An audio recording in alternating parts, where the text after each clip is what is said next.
On va solutionner ici un problème de 2 quarts dans lequel il y a du frottement seulement pour un des 2 quarts. Donc j'ai un quart 1 attaché à une corde qui passe par une poulie. On considère la poulie sans masse, c'est-à-dire qu'on n'a pas besoin d'en tenir compte. Et cette corde-là est attachée à un deuxième quart de 7 kg. Donc ce qu'on cherche, c'est l'accélération. On sait à l'avance que tout ça se déplace. Donc le bloc 1 se déplace vers la droite et le bloc 2 vers le bas. Et on nous donne le coefficient de frottement cinétique. Donc, pour solutionner ce problème-là, on fait comme dans n'importe quel problème de dynamique. On commence par se concentrer sur le premier quart. On trouve son schéma de force. Donc, si je regarde les forces qui agissent sur le premier quart, il va avoir son poids, P1. Il va avoir la normale, N1, la surface du haut qui pousse sur mon bloc vers le haut. Et dans ce cas-ci, puisque ça se déplace et qu'il y a du frottement, je vais avoir une force de frottement cinétique qui est dirigée vers la gauche. Et bien entendu, j'ai la corne qui est ici. Donc, puisque c'est la même corne qui attache mes deux blocs, j'aurai la même tension T dans, euh, dans ma corde. Donc, j'ai mon système de coordonnées. Il me reste à choisir mon axe. J'ai mes vecteurs, il me reste à choisir mon système de coordonnées. Je vais mettre mon axe Y comme ça. Mon axe des X dans cette direction-là.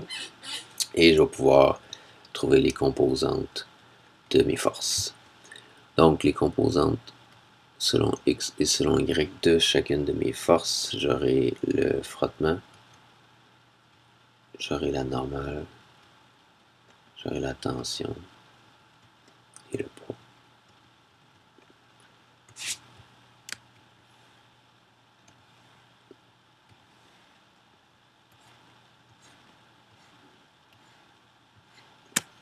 Donc, si je me concentre sur la force de frottement, cette force-là est dirigée le long de l'axe des X, mais dans le sens contraire à mon axe des X positif.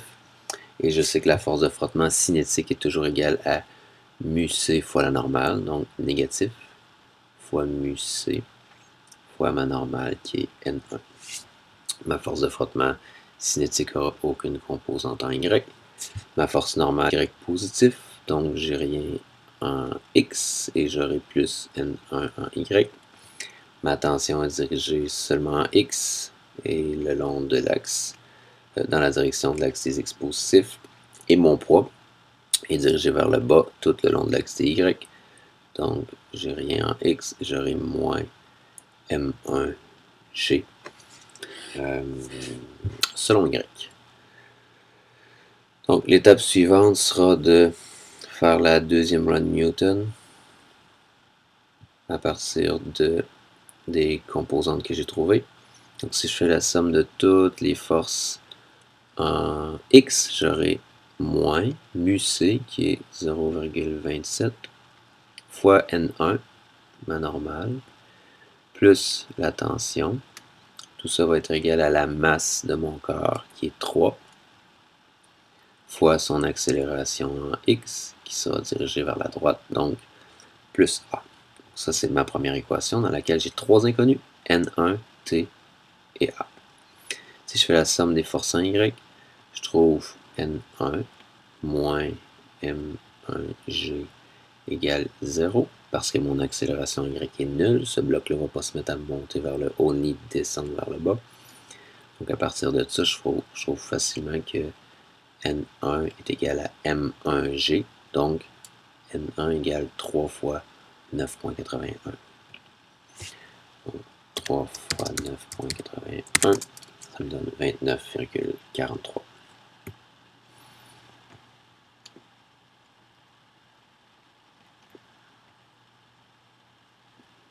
Donc, puisque je connais maintenant N1, je peux toujours venir le remplacer dans mon équation ici.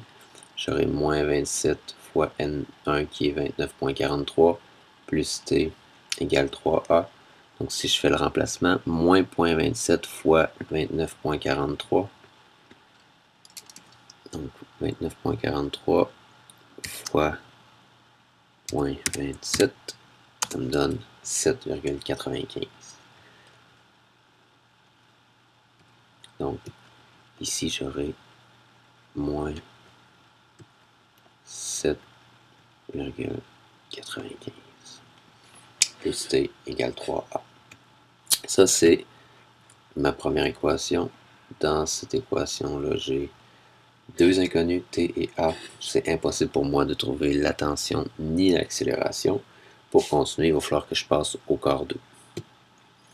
Mon corps 2, il est suspendu par une corde. Donc, si je fais le schéma de force,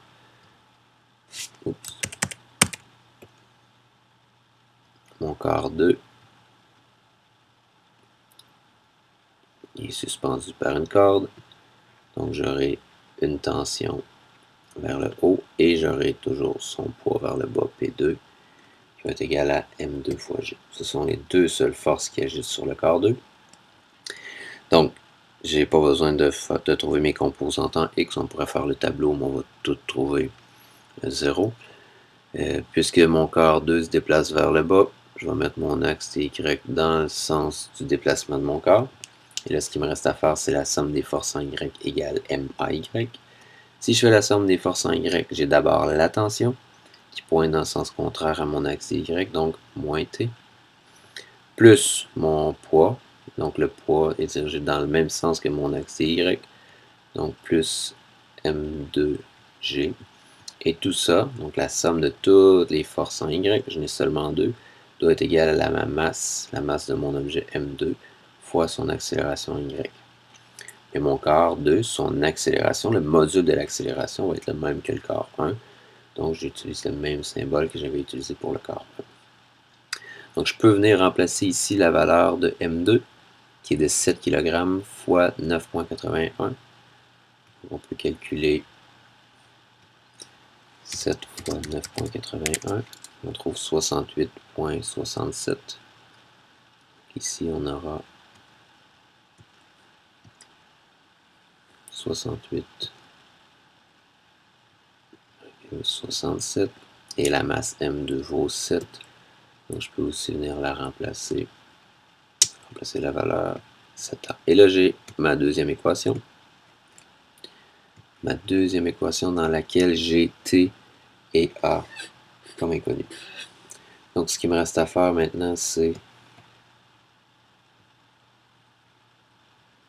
de solutionner mon système de deux équations en deux inconnus. Donc, cette équation-là, ici, je pourrais l'appeler l'équation 1. Celle-là, je pourrais l'appeler l'équation 2. Et par la méthode de substitution, ce que je pourrais faire, c'est isoler la tension dans l'équation 1 de l'équation 1. On trouve que T égale 3A plus 7,95. Et on va substituer, on va prendre T. On sait que T, ça vaut 3A plus 7,95. On va venir le substituer dans l'équation 2. Dans 2, on va avoir moins T, qui est 3A plus 7,95, plus 68,67 égale 7A. Donc l'étape suivante, je peux distribuer mon moins. J'aurai moins 3A moins 7,95 plus 68,67 égale 7A. Je prends mon 3A, je l'envoie de l'autre côté. Ça va me faire 3A de plus ici. Ça va devenir 10A.